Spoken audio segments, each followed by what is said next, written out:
Welcome back to my YouTube channel friends. So ಈ ವಿಡಿಯೋದಲ್ಲಿ ನಾವು ಥ್ರೋಂಬೋಸೈಟ್ಸ್ ಬಗ್ಗೆ ಡಿಸ್ಕಸ್ ಮಾಡೋಣ, ಅಥವಾ ನಾವು ಇದನ್ನು ಪ್ಲೇಟ್ಲೆಟ್ಸ್ ಅಂತ ಕೂಡ ಹೇಳ್ಬೋದು. ಸೊ ನಮಗೆ ಗೊತ್ತಿದೆ ಬ್ಲಡ್ ಒಳಗಡೆ ಯಾವ್ಯಾವ ಕಾಂಪೊನೆಂಟ್ಸ್ ಇರ್ತವೆ: red blood cell, white blood cell and platelets ಇರ್ತವೆ.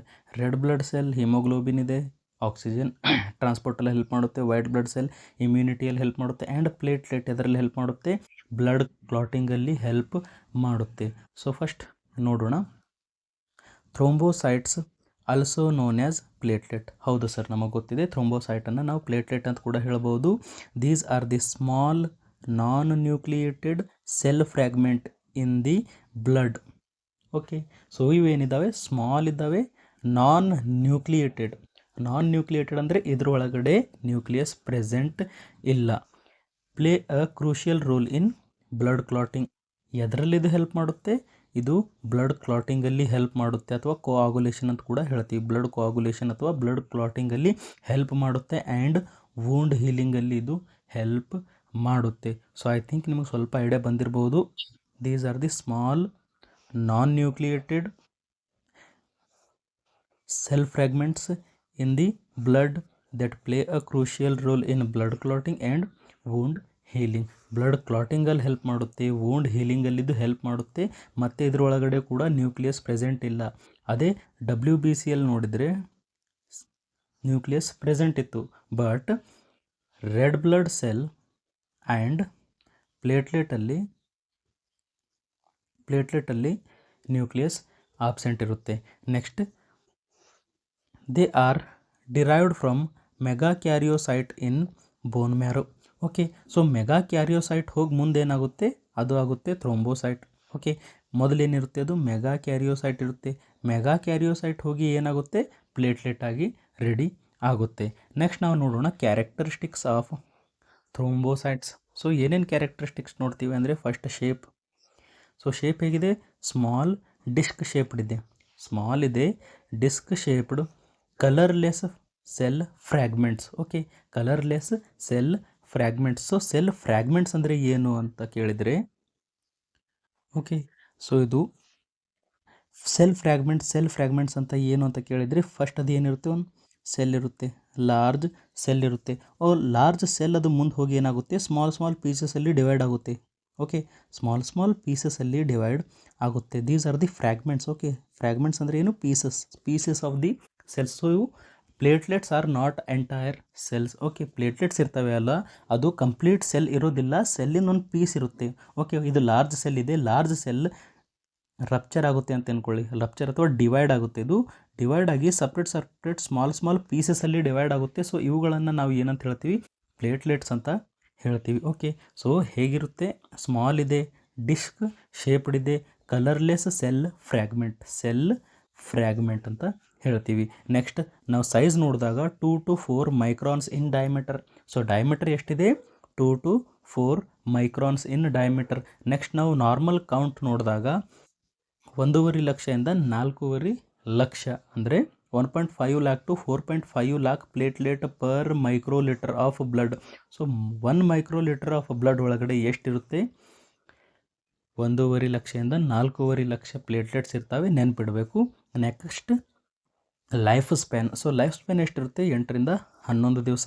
ನೆಕ್ಸ್ಟ್ ನ್ಯೂಕ್ಲಿಯಸ್ ಇಲ್ಲಿ ಆಬ್ಸೆಂಟ್ ಇರುತ್ತೆ, ಬಟ್ WBC ಒಳಗಡೆ ಪ್ರೆಸೆಂಟ್ ಇತ್ತು, ಬಟ್ ಇಲ್ಲಿ ಆಬ್ಸೆಂಟ್ ಇರುತ್ತೆ. Next production. So formed by the megakaryocyte in bone marrow. ಎಲ್ಲಿ ಫಾರ್ಮ್ ಆಗುತ್ತೆ? ಬೋನ್ ಮ್ಯಾರೋದಲ್ಲಿ ಫಾರ್ಮ್ ಆಗುತ್ತೆ. ಯಾವ ಸೆಲ್ಲಿಂದ ಬರುತ್ತೆ? ಇದು ಮೆಗಾಕ್ಯಾರಿಯೋಸೈಟಿಂದ ಬರುತ್ತೆ. Next storage ಎಲ್ಲಾಗುತ್ತೆ?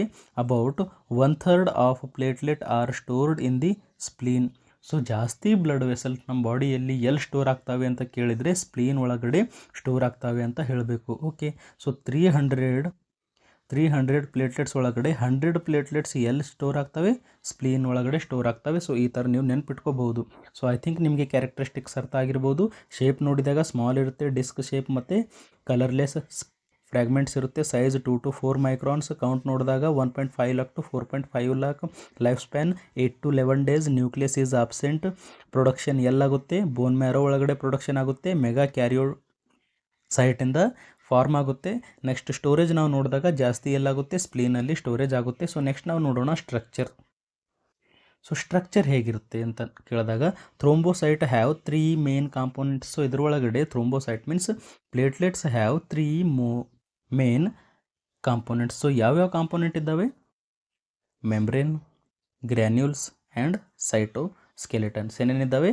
ಮೆಂಬ್ರೇನ್ಸ್, ಗ್ರ್ಯಾನ್ಯೂಲ್ಸ್ ಮತ್ತು cytoskeletons. So membrane containing glycoprotein that help platelet adhesion. So ಇದ್ರ ಒಳಗಡೆ ಏನಿದೆ? ಮೆಂಬ್ರೇನ್ ಒಳಗಡೆ ಗ್ಲೈಕೋಪ್ರೋಟೀನ್ ಇದೆ. ಏನಿದೆ? ಗ್ಲೈಕೋಪ್ರೋಟೀನಿಂದ ಮಾಡಲಾಗಿದೆ. ಎದರಲ್ಲಿ ಹೆಲ್ಪ್ ಮಾಡುತ್ತೆ? ಪ್ಲೇಟ್ಲೆಟ್ ಅಡೇಷನ್. ಅಡೇಷನ್ ಮೀನ್ಸ್ ಸೊ ಇದೊಂದು ಪ್ಲೇಟ್ಲೆಟ್ ಇದೆ, ಇದೊಂದು ಪ್ಲೇಟ್ಲೆಟ್ ಇದೆ, ಸೊ ಇವು ಅಟ್ಯಾಚ್ ಆಗ್ತಾವಲ್ಲ, ಅದರಲ್ಲಿ ಇದು ಹೆಲ್ಪ್ ಮಾಡುತ್ತೆ. Okay, membrane containing glycoprotein helps in the platelet adhesion. Adhesion means attach ಆಗೋಕ್ಕೆ ಹೆಲ್ಪ್ ಮಾಡುತ್ತೆ. ನೆಕ್ಸ್ಟ್ ಸೆಕೆಂಡ್ ಇರೋದು granules. Granules containing clotting factors, enzymes and other substance. So granules ಒಳಗಡೆ ಏನೇನು ಪ್ರೆಸೆಂಟ್ ಇದೆ? ಕ್ಲಾಟಿಂಗ್ ಫ್ಯಾಕ್ಟರ್ ಇದೆ, ಎನ್ಸೈಮ್ಸ್ ಇದೆ ಮತ್ತು ಅದರ್ ಫ್ಯಾಕ್ಟರ್ಸ್ ಇದ್ದಾವೆ. ನೆಕ್ಸ್ಟ್ ಸೊ ಇದ್ರೊಳಗಡೆ ಯಾವ್ಯಾವ ಗ್ರ್ಯಾನ್ಯೂಲ್ಸ್ ಇರ್ತವೆ? ಒಂದಿರೋದು ಅಲ್ಫಾ ಗ್ರ್ಯಾನ್ಯೂಲ್, ಇನ್ನೊಂದು ಡೆನ್ಸ್ ಗ್ರ್ಯಾನ್ಯೂಲ್ಸ್. ಸೊ ನಾವಿಲ್ಲಿ ನೋಡ್ಬೋದು ಇವೇನಿದ್ದಾವೆ? Alpha granules. ಓಕೆ, ನೀವು ಇಲ್ಲಿ ನೋಡ್ಬೋದು ಅಲ್ಫಾ ಗ್ರ್ಯಾನ್ಯೂಲ್ಸ್ ಆ್ಯಂಡ್ ಇಲ್ಲಿ ನಾವು ನೋಡ್ಬೋದು ಡೆನ್ಸ್ ಗ್ರ್ಯಾನ್ಯೂಲ್ಸ್. ಓಕೆ, ಅಲ್ಫಾ ಗ್ರ್ಯಾನ್ಯೂಲ್ ಕೂಡ ಇದ್ದಾವೆ, ಡೆನ್ಸ್ ಗ್ರ್ಯಾನ್ಯೂಲ್ ಕೂಡ ಇದ್ದಾವೆ. ಸೊ ಅಲ್ಫಾ ಗ್ರ್ಯಾನ್ಯೂಲ್ ಏನು ಮಾಡ್ತವೆ? Store clotting factors. So alpha granules ಒಳಗಡೆ ಏನಿರುತ್ತೆ? Clotting factors. Clotting factor store ಮಾಡುತ್ತೆ. ಫಿಬ್ರಿನೋಜನ್ ಅದು ಫಿಬ್ರಿನೋಜನ್ ಸ್ಟೋರ್ ಮಾಡುತ್ತೆ ಆ್ಯಂಡ್ ಗ್ರೋತ್ ಫ್ಯಾಕ್ಟರ್ ಕೂಡ ಸ್ಟೋರ್ ಮಾಡುತ್ತೆ. ನೆನಪಿಡಬೇಕು, alpha granule consist of clotting factors, fibrinogen and growth factor. Next dense granule ಏನು store ಮಾಡುತ್ತೆ? Contain serotonin, calcium and ADP which promote platelet aggregation. Okay, so ಇಲ್ಲಿ ಏನೇನಿರುತ್ತೆ? ಇಲ್ಲಿ serotonin ಇರುತ್ತೆ, ಕ್ಯಾಲ್ಶಿಯಮ್ ಇರುತ್ತೆ and ADP. ADP means adenosine diphosphate. ನಿಮಗೆ ಗೊತ್ತಿದೆ ATP means adenosine triphosphate. So ಅದೇ ಥರ ಇಲ್ಲಿ ಏನಿರುತ್ತೆ? ADP ಡೈಫಾಸ್ಫೇಟ್, ಎಡಿನೋಸಿನ್ ಡೈಫಾಸ್ಫೇಟ್ ಇರುತ್ತೆ. ಓಕೆ, ಅಲ್ಫಾ ಗ್ರ್ಯಾನ್ಯೂಲ್ ಒಳಗಡೆ clotting factors, fibrinogen and growth factors ಇರ್ತವೆ. ಮತ್ತು ಡೆನ್ಸ್ ಗ್ರ್ಯಾನ್ಯೂಲ್ಸ್ ಒಳಗಡೆ ಸೆರಟೋನಿನ್, ಕ್ಯಾಲ್ಶಿಯಮ್ ಆ್ಯಂಡ್ ADP ಇರುತ್ತೆ. ನೆಕ್ಸ್ಟ್ ಇರೋದು cytoskeleton. So cytoskeleton helps in platelet change shape. Okay, ಎದರೊಳಗಡೆ ಹೆಲ್ಪ್ ಮಾಡುತ್ತೆ? ಪ್ಲೇಟ್ಲೆಟ್ ಶೇಪ್ ಚೇಂಜ್ ಮಾಡೋದ್ರಲ್ಲಿ ಹೆಲ್ಪ್ ಮಾಡುತ್ತೆ and move towards injury site. So ಎದರಲ್ಲಿ ಇದು ಹೆಲ್ಪ್ ಮಾಡುತ್ತೆ? ಇಂಜುರಿ ಯಾವ ಪ್ಲೇಸಲ್ಲಿ ಆಗುತ್ತೆ ಅಲ್ಲ, ಆ ಪ್ಲೇಸಿಗೆ ಮೂವ್ ಆಗೋಕ್ಕೆ ಹೆಲ್ಪ್ ಆಗುತ್ತೆ. ಓಕೆ, ಸೊ ಎಕ್ಸಾಂಪಲ್ ನಿಮ್ಮ ಹ್ಯಾಂಡಲ್ಲಿ ಏನಾಗಿದೆ? ಇಂಜುರಿ ಆಗಿದೆ. ಸೊ ಇಲ್ಲಿ ಏನಾಗಿದೆ? ಇಂಜುರಿ ಆಗಿದೆ. ಬಟ್ ಪ್ಲೇಟ್ಲೆಟ್ ಬೇರೆ ಪ್ಲೇಸಲ್ಲಿ ಇದ್ದಾವೆ. ಓಕೆ, ಸ್ಪ್ಲೀನ್ನಲ್ಲಿದ್ದಾವೆ. ಸೊ ಸ್ಪ್ಲೀನ್ನಿಂದ ಆ ಇಂಜುರಿ ಸೈಟ್ ತನಕ ಮೂವ್ ಆಗೋಕ್ಕೆ ಹೆಲ್ಪ್ ಮಾಡುತ್ತೆ ಸೈಟೋಸ್ಕೆಲಿಟನ್. ಓಕೆ, ಎದರಲ್ಲಿ ಹೆಲ್ಪ್ ಮಾಡುತ್ತೆ? ಮೂಮೆಂಟ್ ಆಫ್ ದಿ ಪ್ಲೇಟ್ಲೆಟಲ್ಲಿ ಇದು ಹೆಲ್ಪ್ ಮಾಡುತ್ತೆ. ಸೊ ಮೇನ್ 3 ಕಾಂಪೋನೆಂಟ್ಸ್ ಇದ್ದಾವೆ. ಮೆಂಬ್ರೇನ್ ಒಳಗಡೆ ಗ್ಲೈಕೋ ಪ್ರೋಟೀನ್ ಇದೆ. ಗ್ರ್ಯಾನ್ಯೂಲ್ಸ್ ಇದ್ದಾವೆ, 2 types of granules, alpha granules and dense granules. Next ಇದೆ ಸೈಟೋಸ್ಕೆಲಿಟನ್ ಎದರಲ್ಲಿ ಹೆಲ್ಪ್ ಮಾಡುತ್ತೆ? ಇದು ಶೇಪ್ ಚೇಂಜ್ ಮಾಡೋದ್ರಲ್ಲಿ ಹೆಲ್ಪ್ ಆಗುತ್ತೆ ಆ್ಯಂಡ್ ಮೂಮೆಂಟಲ್ಲಿ ಹೆಲ್ಪ್ ಆಗುತ್ತೆ. ಸೊ ನಾವಿಲ್ಲಿ ನೋಡ್ಬೋದು ಮೆಂಬ್ರೇನ್ ಇದೆ, ಅಲ್ಫಾ ಗ್ರ್ಯಾನ್ಯೂಲ್, ಡೆನ್ಸ್ ಗ್ರ್ಯಾನ್ಯೂಲ್ ಆ್ಯಂಡ್ ಒಳಗಡೆ ಏನೇನು ಪ್ರೆಸೆಂಟ್ ಇರುತ್ತೆ? ಸೈಟೋಸ್ಕೆಲಿಟನ್ ಪ್ರೆಸೆಂಟ್ ಇರುತ್ತೆ. ನೆಕ್ಸ್ಟ್ ನಾವು ನೋಡೋಣ ಫಂಕ್ಷನ್ಸ್ ಆಫ್ ಥ್ರೋಂಬೋಸೈಟ್ಸ್. ಸೊ ಏನೇನು ಕೆಲಸ ಮಾಡುತ್ತೆ? ಸೊ ಅದರ ಇಂಪಾರ್ಟೆಂಟ್ ಫಂಕ್ಷನ್ ಏನಿದೆ ಅಂದರೆ ಬ್ಲಡ್ ಕ್ಲಾಟಿಂಗ್ ಅಥವಾ ಬ್ಲಡ್ ಕೋಆಗುಲೇಷನ್. ನೆಕ್ಸ್ಟ್ ವೂಂಡ್ ಹೀಲಿಂಗಲ್ಲಿ ಕೂಡ ಹೆಲ್ಪ್ ಆಗುತ್ತೆ. ಅದು ಹೇಗೆ ಅಂದರೆ platelet release growth factors. So ನಾವು ಜಸ್ಟ್ ನೋಡಿದ್ದೀವಿ ಗ್ರೋತ್ ಫ್ಯಾಕ್ಟರ್ ಪ್ರೆಸೆಂಟ್ ಇತ್ತು ಅಲ್ಫಾ ಗ್ರ್ಯಾನ್ಯೂಲ್ ಒಳಗಡೆ. ಸೊ ಗ್ರೋತ್ ಫ್ಯಾಕ್ಟರ್ ರಿಲೀಸ್ ಆಗುತ್ತೆ, helps in tissue repair and healing. So growth factor release ಆಗಿದ್ದಕ್ಕೋಸ್ಕರ ಇಲ್ಲಿ ಟಿಶ್ಯೂ ರಿಪೇರ್ ಆಗುತ್ತೆ ಆ್ಯಂಡ್ ಹೀಲಿಂಗ್ ಆಗುತ್ತೆ. ನೆಕ್ಸ್ಟ್ ವ್ಯಾಸೋ ಕನ್ಸ್ಟ್ರಿಕ್ಷನ್ನಲ್ಲಿ ಹೆಲ್ಪ್ ಆಗುತ್ತೆ. Vasoconstriction. Platelet release serotonin. ಹೌದು ಸರ್, ನಾವು ಜಸ್ಟ್ ನೋಡಿದ್ದೀವಿ ಗ್ರ್ಯಾನ್ಯೂಲ್ಸ್ ಒಳಗಡೆ ಏನಿತ್ತು? ಸೆರಟೋನಿನ್ ಇತ್ತು, which helps constrict blood vessels and reduce blood loss. So ಯಾವುದೇ ಪ್ಲೇಸಲ್ಲಿ ಬ್ಲಡ್ ಲಾಸ್ ಆಗ್ತಾ ಇದೆ ಅಂದರೆ ಅಲ್ಲಿ ಬ್ಲಡ್ ಲಾಸ್ ಆಗೋದು ಹೇಗೆ ಕಡಿಮೆ ಆಗುತ್ತೆ, ಅಲ್ಲಿ ಸೆರೆಟೋನಿನ್ ರಿಲೀಸ್ ಆಗುತ್ತೆ. ಏನು ರಿಲೀಸ್ ಆಗುತ್ತೆ? ಸೆರೆಟೋನಿನ್ ರಿಲೀಸ್ ಆದಾಗ ಬ್ಲಡ್ ವೆಸಲ್ಸ್ ಏನಾಗ್ಬಿಡ್ತವೆ? ಕನ್ಸ್ಟ್ರಿಕ್ಟ್ ಆಗಿಬಿಡ್ತವೆ. ಬ್ಲಡ್ ವೆಸಲ್ಸ್ ಏನಾಗ್ಬಿಡ್ತವೆ? ನ್ಯಾರೋ ಆಗಿಬಿಡ್ತವೆ, ಚಿಕ್ಕದಾಗ್ಬಿಡ್ತವೆ. ಸೊ ಚಿಕ್ಕದಾದಾಗ ಅಲ್ಲಿ ರೆಡ್ಯೂಸ್ ದಿ ಬ್ಲಡ್ ಲಾಸ್ ಆಗುತ್ತೆ. Next preventing excessive bleeding. ಹೌದು ಸರ್, ಜಸ್ಟ್ ನಾವು ನೋಡಿದ್ದೀವಿ platelet stop bleeding by sealing the wound. ಹೌದು ಸರ್, ಅದು ಏನು ಮಾಡುತ್ತೆ? ವೂಂಡನ್ನು ಸೀಲ್ ಮಾಡುತ್ತೆ, ಕ್ಲೋಸ್ ಮಾಡುತ್ತೆ and preventing further blood loss. ಹೌದು, ಬ್ಲಡ್ ಲಾಸನ್ನು ಕೂಡ ಪ್ರಿವೆಂಟ್ ಮಾಡುತ್ತೆ. ಸೊ ಐ ಥಿಂಕ್ ನಿಮಗೆ ಫಂಕ್ಷನ್ಸ್ ಅರ್ಥ ಆಗಿರ್ಬೋದು. ಬ್ಲಡ್ ಕ್ಲಾಟಿಂಗಲ್ಲಿ ಹೆಲ್ಪ್ ಆಗುತ್ತೆ ಆ್ಯಂಡ್ ವೂಂಡ್ ಹೀಲಿಂಗಲ್ಲಿ ಹೆಲ್ಪ್ ಆಗುತ್ತೆ, vasoconstriction and prevent blood loss. So next ನಾವು ನೋಡೋಣ platelet activation and blood clotting process. So ಯಾವ ಥರ ಬ್ಲಡ್ ಕ್ಲಾಟಿಂಗ್ ಪ್ರೋಸೆಸ್ ಆಗುತ್ತೆ ಅಂತ ನಾವು ನೋಡೋಣ. ಸೊ ಫಸ್ಟ್ ಏನಾಗುತ್ತೆ, ಇಲ್ಲಿ ಯಾವುದೇ ಪ್ಲೇಸಲ್ಲಿ ಇಂಜುರಿ ಆದಾಗ ಅಲ್ಲಿ ಏನಾಗುತ್ತೆ? ವ್ಯಾಸೋ ಕನ್ಸ್ಟ್ರಿಕ್ಷನ್. ಸೊ ಜಸ್ಟ್ ನೀವು ನೋಡಿದ್ದೀರಿ platelet release serotonin which constrict the blood vessels to reduce blood loss. ಹೌದು ಸರ್, ಇದು ಪ್ಲೇಟ್ಲೆಟ್ ಏನು ಮಾಡುತ್ತೆ? ಸೆರೆಟೋನಿನ್ ರಿಲೀಸ್ ಮಾಡುತ್ತೆ. ಸೊ ಸೆರೆಟೋನಿನ್ ರಿಲೀಸ್ ಆದಾಗ ಬ್ಲಡ್ ವೆಸಲ್ ಏನಾಗ್ಬಿಡುತ್ತೆ? ಇಲ್ಲಿ ಕನ್ಸ್ಟ್ರಿಕ್ಟ್ ಆಗಿಬಿಡುತ್ತೆ. ಓಕೆ, ಸೊ ಕನ್ಸ್ಟ್ರಿಕ್ಟ್ ಆಗಿದಾಗ reduce the blood loss. So ಆ ಪ್ಲೇಸಲ್ಲಿ ಬ್ಲಡ್ ಲಾಸ್ ಕಡಿಮೆ ಆಗುತ್ತೆ. Next platelet plug formation. So platelet plug formation ಅಂದರೆ ಯಾವ ಪ್ಲೇಸಲ್ಲಿ ಇಂಜುರಿ ಆಗಿದೆಯಲ್ಲ ಆ ಪ್ಲೇಸಲ್ಲಿ ಜಾಸ್ತಿ ಪ್ಲೇಟ್ಲೆಟ್ಸ್ ಹೋಗಿ ಕೂಡ್ತವೆ.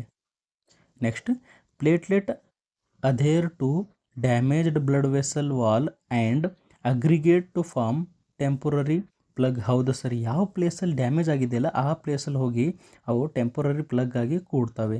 Next they release ADP and thromboxane A2 which attract more platelet.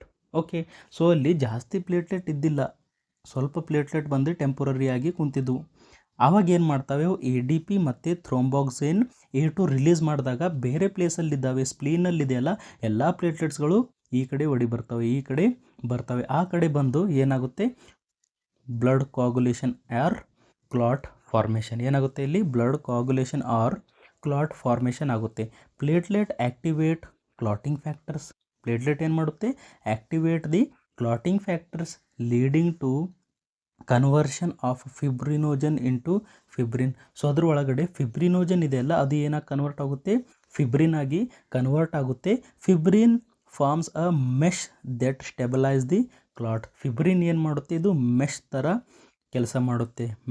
ಇದು ಏನು ಮಾಡುತ್ತೆ? ಕೆಲಸ ಮಾಡುತ್ತೆ. ಅದು ಏನು ಮಾಡುತ್ತೆ? Stabilise the clot. ಸೊ ಆ ಪ್ಲೇಸಲ್ಲಿ ಟೆಂಪರರಿ ಕ್ಲಾಟ್ ಇತ್ತಲ್ಲ ಅದಕ್ಕೆ ಸ್ಟೆಬಲೈಸ್ ಮಾಡುತ್ತೆ ಮೆಶ್ ಥರ ಆಗಿ. Okay, so this is clot.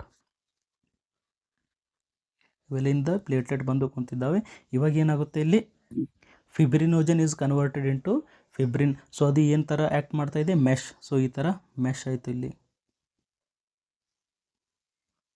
So ಈ ಥರ ಮೆಶ್ ಆಗಿ ರೆಡಿ ಆಯಿತು. ಸೊ ಈ ಮೆಶ್ ಏನು ಮಾಡುತ್ತೆ? Stabilise the blood clot. ನೋಡ್ಬೋದು ನೀವು ಇಲ್ಲಿ ಫುಲ್ ಸ್ಟೆಬಲೈಸ್ ಥರ ಕಾಣಿಸ್ತಾ ಇದೆ. Next blood clot retraction and healing. So next ಏನಾಗುತ್ತೆ? Blood clot contract to reduce wound side. So blood clot ಏನು ಮಾಡುತ್ತೆ? ಕಾಂಟ್ರ್ಯಾಕ್ಟ್ ಮಾಡುತ್ತೆ, ವೂಂಡ್ ಸೈಜನ್ನು ರೆಡ್ಯೂಸ್ ಮಾಡುತ್ತೆ. ಏನು ಮಾಡುತ್ತೆ? ಇದು ರೆಡ್ಯೂಸ್ ಮಾಡುತ್ತೆ. Next platelet release growth factors. Platelet ಏನು ಮಾಡುತ್ತೆ? ಗ್ರೋತ್ ಫ್ಯಾಕ್ಟರ್ಸ್ ರಿಲೀಸ್ ಮಾಡುತ್ತೆ. ನಮಗೆ ಗೊತ್ತಿದೆ ಗ್ರೋತ್ ಫ್ಯಾಕ್ಟರ್ ಪ್ಲೇಟ್ಲೆಟ್ ಒಳಗಡೆ ಇದೆ ಅಂತ. To promote tissue repair. So growth factor release ಆದಾಗ ಟಿಶ್ಯೂ ರಿಪೇರ್ ಆಗುತ್ತೆ. Okay, next clot removal. So ಒಂದು ಸಾರಿ ಟಿಶ್ಯೂ ರಿಪೇರ್ ಆಗಿದ ಮೇಲೆ ನೆಕ್ಸ್ಟ್ ಏನಾಗುತ್ತೆ? ಕ್ಲಾಟ್ ರಿಮೂವಲ್ ಅಥವಾ ಫಿಬ್ರಿನೋಲೈಸಿಸ್. ಸೊ ನಮಗೆ ಗೊತ್ತಿತ್ತು ಜಸ್ಟ್ ಫಿಬ್ರಿನ್ ಏನು ಮಾಡ್ತಾ ಇದೆ? ಸ್ಟೆಬಲೈಸ್ ಮಾಡ್ತಾ ಇದೆ ಬ್ಲಡ್ ಕ್ಲಾಟನ್ನು. ಸೊ ಇಲ್ಲೇ ಏನಾಗುತ್ತೆ? Once healing is completed, healing complete ಆಗಿದ ಮೇಲೆ enzyme plasmin dissolve the clot. So plasmin ಏನಾಗುತ್ತೆ? ಪ್ಲಾಸ್ಮಿನ್ ರಿಲೀಸ್ ಆಗುತ್ತೆ. ಓಕೆ, ನಮ್ಮ ಬಾಡಿ ಒಳಗಡೆ ಪ್ಲಾಸ್ಮಿನ್ ರಿಲೀಸ್ ಆದಾಗ ಪ್ಲಾಸ್ಮಿನ್ ಏನು ಮಾಡುತ್ತೆ? ಇದು ಬ್ಲಡ್ ಕ್ಲಾಟನ್ನು ಡಿಸಾಲ್ವ್ ಮಾಡುತ್ತೆ. ಏನು ಮಾಡುತ್ತೆ? ಬ್ಲಡ್ ಕ್ಲಾಟನ್ನು ಡಿಸಾಲ್ವ್ ಮಾಡುತ್ತೆ. ಸೊ ಬ್ಲಡ್ ಕ್ಲಾಟ್ ಅಲ್ಲಿಂದ ಹೋಗಿಬಿಡುತ್ತೆ. ಟಿಶ್ಯೂ ಏನಾಗಿದೆ? ಅಲ್ಲಿ ರಿಪೇರ್ ಆಗಿದೆ ಅಂತ ಅರ್ಥ. ಸೊ ಹೇಗಾಗುತ್ತೆ? ಫಸ್ಟ್ ವ್ಯಾಸೋ ಕನ್ಸ್ಟ್ರಿಕ್ಷನ್ ಆಗುತ್ತೆ. ಓಕೆ, ಬ್ಲಡ್ ವೆಸಲ್ ಏನಾಗುತ್ತೆ? ಕನ್ಸ್ಟ್ರಿಕ್ಟ್ ಆಗುತ್ತೆ. ಕನ್ಸ್ಟ್ರಿಕ್ಟ್ ಆಗಿದ ಮೇಲೆ ಅಲ್ಲೇನಾಗುತ್ತೆ?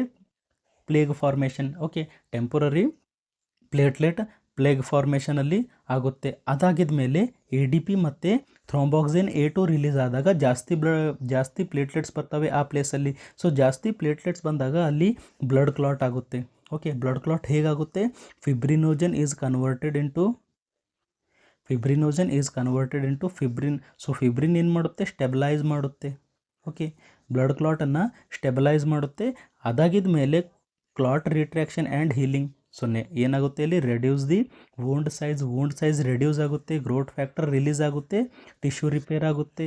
ಲಾಸ್ಟಲ್ಲಿ ಟಿಶ್ಯೂ ರಿಪೇರ್ ಆಗಿದ್ಮೇಲೆ ಕ್ಲಾಟ್ ರಿಮೂವಲ್ ಆಗುತ್ತೆ. ಸೊ ಐ ಥಿಂಕ್ ನಿಮಗೆ ಈ ವಿಡಿಯೋ ಇಷ್ಟ ಆಗಿರ್ಬೋದು. ಸೊ ನಿಮಗೆ ಈ ವಿಡಿಯೋ ಇಷ್ಟ ಆಗಿದ್ರೆ ಲೈಕ್ ಮಾಡಿ, ಶೇರ್ ಮಾಡಿ, ಸಬ್ಸ್ಕ್ರೈಬ್ ಮಾಡಿ. Thank you.